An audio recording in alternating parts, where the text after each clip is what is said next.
Those were the headlines, now the news in detail. Prime Minister Imran Khan laid foundation stone of Jalazai housing scheme for low-income people in Naushera today. A total of 1,320 apartments will be constructed in 18 months under this project. The apartments will be distributed through balloting among people having income up to 40,000 rupees per month. The Prime Minister was briefed about the project. On the occasion, he also planted a sapling under Clean and Green Pakistan program.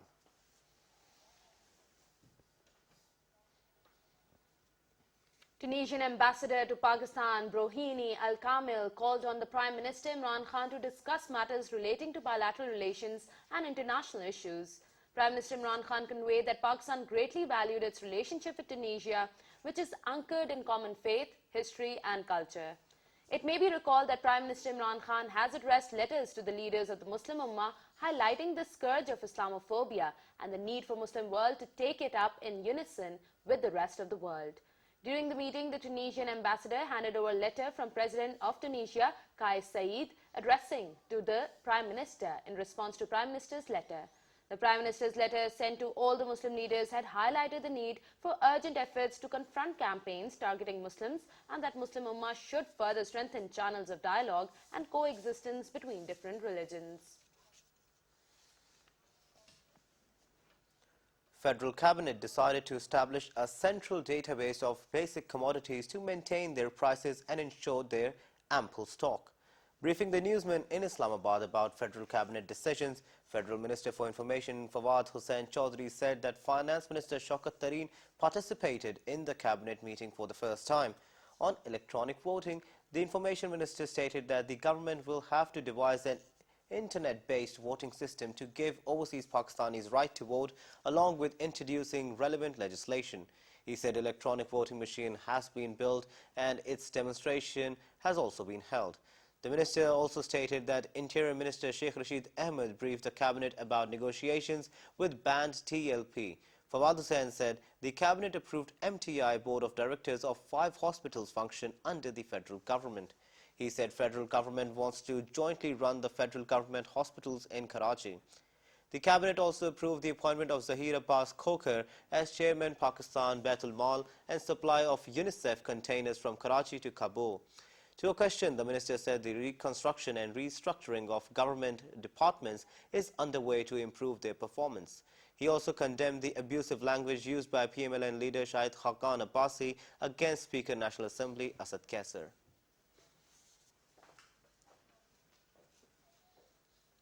Foreign Minister Shah Mahmood Qureshi, who is on a visit to Iran, will hold a meeting with President Hassan Rouhani at the Presidential Palace in Tehran today. The Foreign Minister will visit the Iranian Parliament, where he will meet Speaker of the Parliament, Mohammad Baghir Ghalibaf. The Foreign Minister will also hold delegation-level talks with his Iranian counterpart, Javad Zarif, on the entire spectrum of bilateral relations, with focus on further deepening cooperation in diverse fields. Both the sides will also sign an MOU for the opening of border trade centers. Foreign Minister Shah Mahmood Qureshi has said that establishment of trade centers at Pak-Iran border would not only boost trade between the two countries, but also bring economic change in the lives of the residents of border areas. He expressed these views during a visit to Pakistan House and meeting Pakistani diplomats in Tehran. Foreign Minister said Pakistan and Iran joined deeply rooted fraternal ties based on common religious and cultural values and civilization. Shah Mahmood Qureshi said his visit to Iran is aimed at strengthening economic and trade relations between Pakistan and Iran.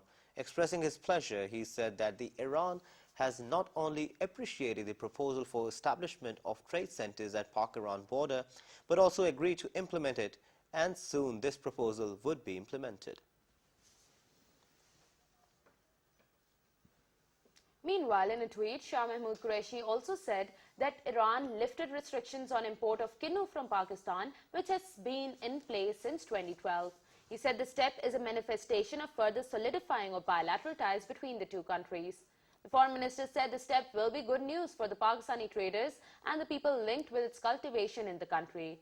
He stressed upon Pakistan missions to expedite their efforts for the economic diplomacy to enhance economic prosperity of the motherland.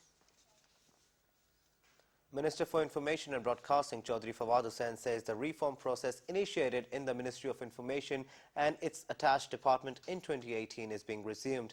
In a series of tweets, he has said that given deadline to complete the project of converting the PTV news on HD, which had been lying pending since 2019. He expressed their confidence that the PTV news will be fully converted into HD technology from June, and similarly PTV Sports will also be upgraded to HD technology. The minister said an English channel is also going to be launched. He said the studios in Karachi and Lahore will be renovated in public-private partnership mode. Chaudhary Fawad Hussain vowed to transform APP into a digital news agency. He said steps have been initiated to make PID and its advertisement system paperless. The external wing will be fully revamped. The Minister for Information said revival of film and drama is his first priority. He said work is being started for production of international level on the lives of Sir Syed Ahmad Khan and Tipu Sultan. He said we will give the facility of loan up to 50 million rupees to young drama and filmmakers under Kamyab Jawan program. He said houses under Prime Minister Housing Project and health cards will be provided to both print and television journalists. The minister said legislation and insurance are being introduced to ensure payment of salaries to journalists. He said provision of facilities to press clubs will be also his policy. He said we will fully support digital media. Special Assistant to the Prime Minister on Political Communication, Shehbaz Gill, has said the government is fulfilling the promises made with the people. Addressing a news conference in Islamabad, he said houses and flats are being constructed under Naya Pakistan housing program so that people could own their houses. PTI leader Sadakat Abbasi, in his remarks, strongly denounced the threatening tone used by former Prime Minister Shahid Khaqan Abbasi against Speaker Asad Kaisar during the session of the National Assembly yesterday. He said the very posture of Khaqan Abbasi was undemocratic and immoral. He said political parties, the media and the intelligence agencies should discourage such intolerant behavior. The PTI leader asked Khaqan Abbasi to apologize from the Speaker National Assembly over his conduct. Over to some COVID-19 updates. 148 deaths due to coronavirus infections were reported in the country during the last 24 hours. According to the statistics of National Command and Operations Center, 5,499 new positive cases were diagnosed after 47,301 tests conducted in a day. The death toll has now reached 16,601. The positivity ratio remained 11.62%. Whereas the number of coronavirus cases across the world have now surpassed 143.5 million, while the pandemic has so far claimed over 3 million lives. More than 121.9 million patients have so far recovered from the disease across the world. The death toll due to coronavirus soared to over 582,000 in the US, more than 378,000 in Brazil, and over 182,000 in India.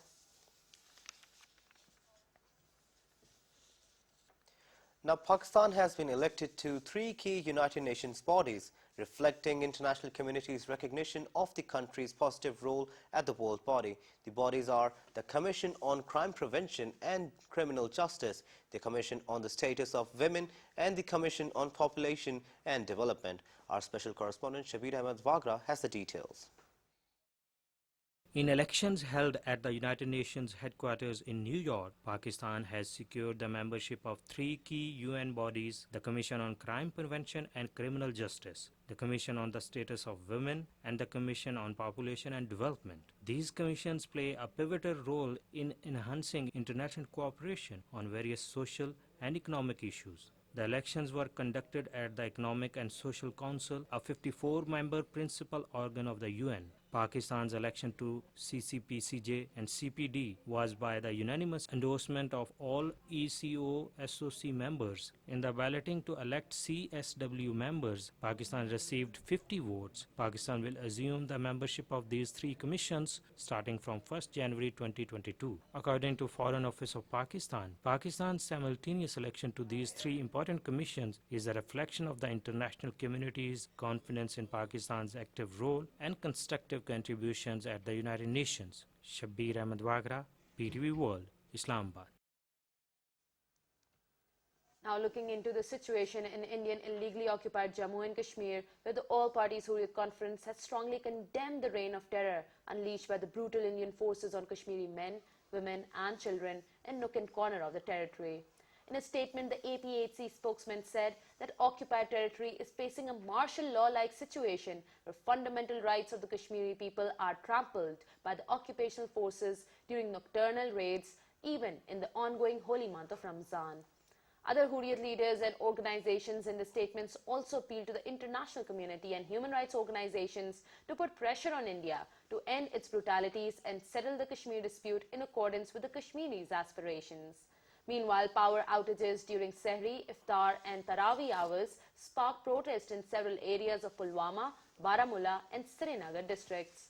The residents in various localities in Sopore were protesting the callous attitude of the authorities, said the power cuts have become more frequent at Sehri and Iftar timings.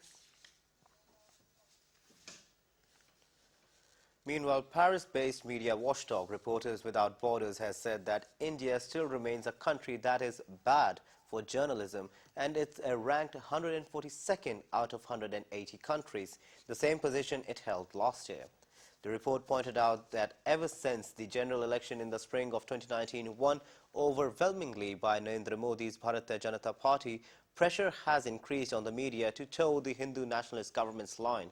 The report maintained that Indians who espouse Hindutva, the ideology that gave rise to radical right-wing Hindu nationalism, are trying to purge all manifestation of anti-national thought from the public debate. It said that the coordinated hate campaigns waged on social networks against journalists who dare to speak or write about subjects that annoy Hindutva followers are terrifying and include calls for the journalists concerned to be murdered. It noted that criminal prosecutions are used to gag journalists critical of authorities, including charges of sedition.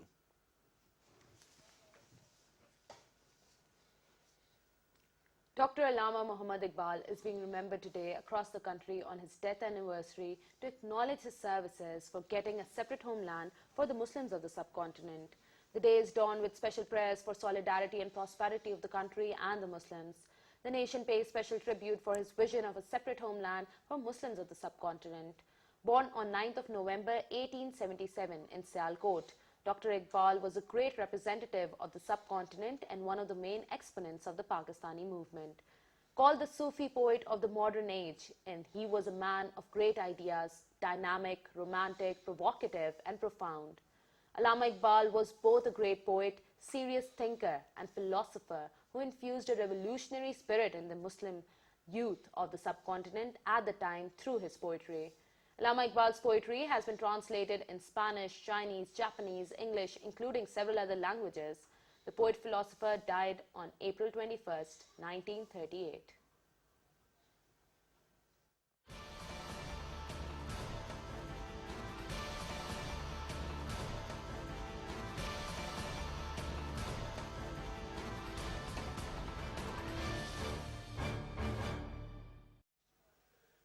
On to some global affairs now. A U.S. jury has found a former police officer guilty of murder over the death of African-American George Floyd on a Minneapolis street last year. Derek Chauvin, aged 45, was filmed kneeling on Floyd's neck for more than 9 minutes during his arrest last May.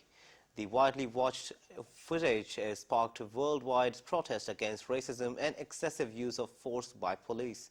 Chauvin was found guilty on 3 charges: second-degree murder, third-degree murder and manslaughter. He will remain in custody until he is sentenced and could spend decades in jail. The 12-member jury took less than a day to reach their verdict, which followed a highly charged 3-week trial that left Minneapolis on edge.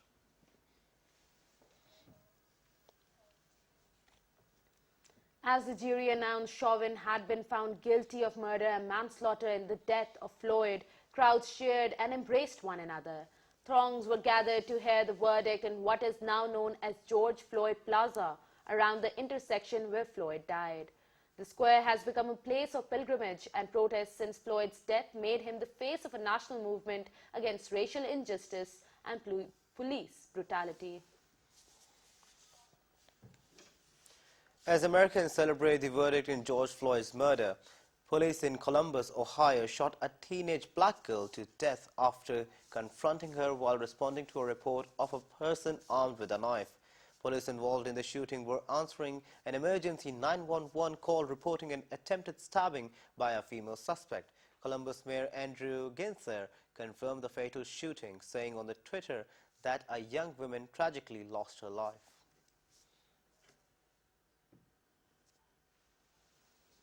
That is indeed tragic. Now moving forward, Washington-backed Afghan peace conference in Turkey has been postponed due to the Taliban's non-participation. According to media reports, the meeting was scheduled for April 24 to fast-track an agreement between Taliban insurgents and Afghan government following Washington's announcement that foreign troops would leave Afghanistan by September 11th. A senior Afghan government official told Reuters that Istanbul meeting is not happening on the given date because the Taliban refused to attend. The postponement was confirmed by two other sources, including one officially whose country is involved in the planning process. There was no immediate revised date. Foreign Minister Mevlut Cavusoglu of Turkey, one of the hosts of the talks, later confirmed that they had put off until after the Muslim holy month of Ramzan, which ends around mid-May. The situation all over India is rapidly turning grave as Narendra Modi urged states to use lockdown as the last resort to contain the surge in cases and deaths to record highs. Modi also asked citizens to stay indoors. He said the central government is working with states and private companies to ensure supply of oxygen as record number of patients struggle to breathe. Authorities in Delhi and Maharashtra state said they were running out of medical oxygen as the country faced a coronavirus storm, overwhelmingly its health systems.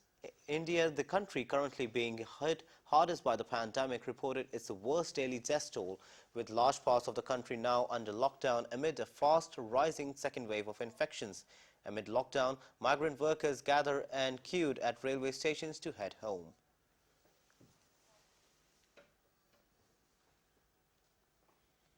Back on the national front, where the government has made comprehensive arrangements to provide subsidized food items in Ramzan bazaars for common people.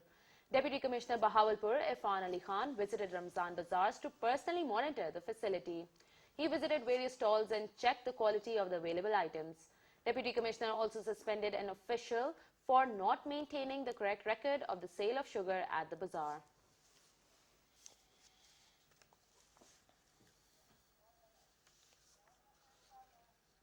The death anniversary of the legendary singer Iqbal Bano is being commemorated today.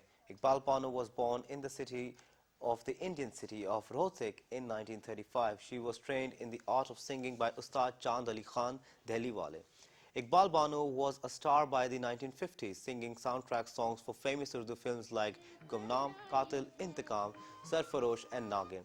She was considered a specialist in singing the ghazals of Faiz Ahmed Faiz, Qatil Shafai and Mirza Ghalib, and thus earned the famous title of Queen of Ghazal. Iqbal Bano has received many national awards, including the Pride of Performance. She died in Lahore on 21st of April 2009.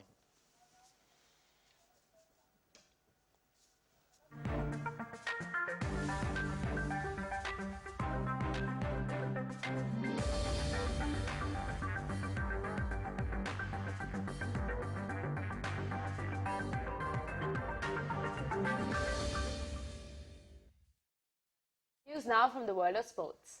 Pakistan will take on Zimbabwe today in the first T20 of the three-match series in Harare. PTV Sports will telecast the match live from 2 p.m. Both teams so far played 14 T20 matches overall, and the green shirts got victory in all matches.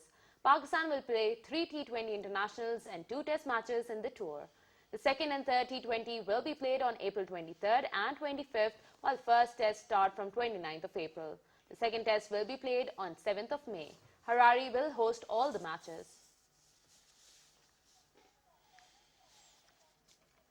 Former Sri Lanka all-rounder Dilhara Lokuhithige has been banned from all cricket for 8 years by the ICC Anti-Corruption Tribunal after being found guilty of breaching the ICC's anti-corruption code on 3 counts. Lokuhithige had been slapped with corruption charges in April 2019, 5 months after the Emirates Cricket Board had also charged him. The charges relate to the 2017 T10 tournament played in the UAE. Former Sri Lanka seamer Nuwan Zoysa was also found guilty of 3 corruption-related offences to do with that T10 tournament in November last year. Zoysa has since denied any wrongdoing. Lukuhithige played 11 white ball internationals for Sri Lanka, picking up 8 wickets to go with 101 runs with the bat. His last competitive game was a first-class fixture for Moore Sports Club in February 2016.